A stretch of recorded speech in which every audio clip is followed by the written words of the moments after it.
SDO Civil ऑफिसाव SDO Civilनि प्रेजेन्सआव जोंनि PNRDनि डाइरेक्टरनि प्रेजेन्सआव लोगोसे जोंनि क'क्राझारनि PD प्रजेक्ट डेभेलपमेन्ट अफिसार जे दङ प्रजेक्ट डाइरेक्टर जे दङ जोंहा PD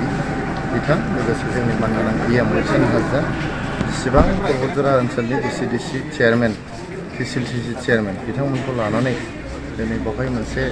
जौगानायनि सायाव रिभिउ मिटिं जादों डेभेलपमेन्टनि मोनसे रिभिउ मिटिं जादों बहा मा जेंना दं जोंहा लामानि जेंना न'नि जेंना लोंनाय दैनि जेंना गोबां जोंनि आइजोफोरनि सेल्फ हेल्प ग्रुपनि जेंना रायजो राजाफोरनि जोंनि गरिब दुखियाफोरनि जेंनाफोर दं बेखौ सुस्रांनो थाखाय जों जयै दिनै जोंहा बेवहाय एडमिनिस्ट्रेसननि मानसि थाबाय लोगोसे जोंना VCDC chairman TCLCC chairman vice chairman बिथांमोन थाबाय जों जयैनो दिनै बेवहाय थांखि नाजावदों जाहाथे बरबदजरा ओनसोलाव जों गोख्रैयै मोनसे जौगानाय लाबोनो हायो बेनि थाखाय बेयाव थांखि लानाय जादों लोगोसे जिहेतु बरबदजरा ओनसोला गोबां ब्लक डेभेलपमेन्ट अफिसनि आन्डाराव दङ सोरबा महामाया डेभेलपमेन्ट ब्लकनि आन्डाराव दं सोरबा दिबितलानि आन्डाराव दं सोरबा गलकन्सनि आन्डाराव दं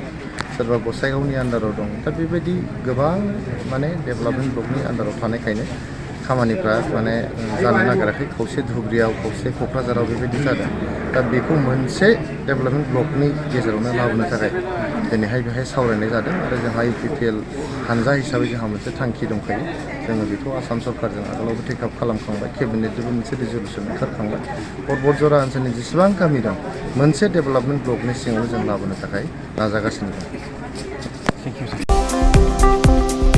गाव गावनि देहाखौ गोग्गो आरो गोख्रों खालामनो गोसो गुदुं लाइमोन एबा सुबुंफोरनि थाखाय मोजां खौरां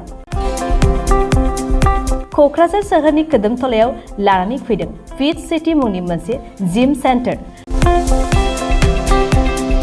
सोरांस्रि नार्जारिनि गोदानै बेखेवजानाय फिट सिटी मुंनि जिम सेन्टाराव फैनानै नोंथाङा नोंथांनि देहाखौ गोग्गो आरो गोख्रों खालामना लादो अब्ला मानोथो गोबाव खालामखो नोंथाङा थाबैनो फिट सिटीआव एडमिसन लाहैदो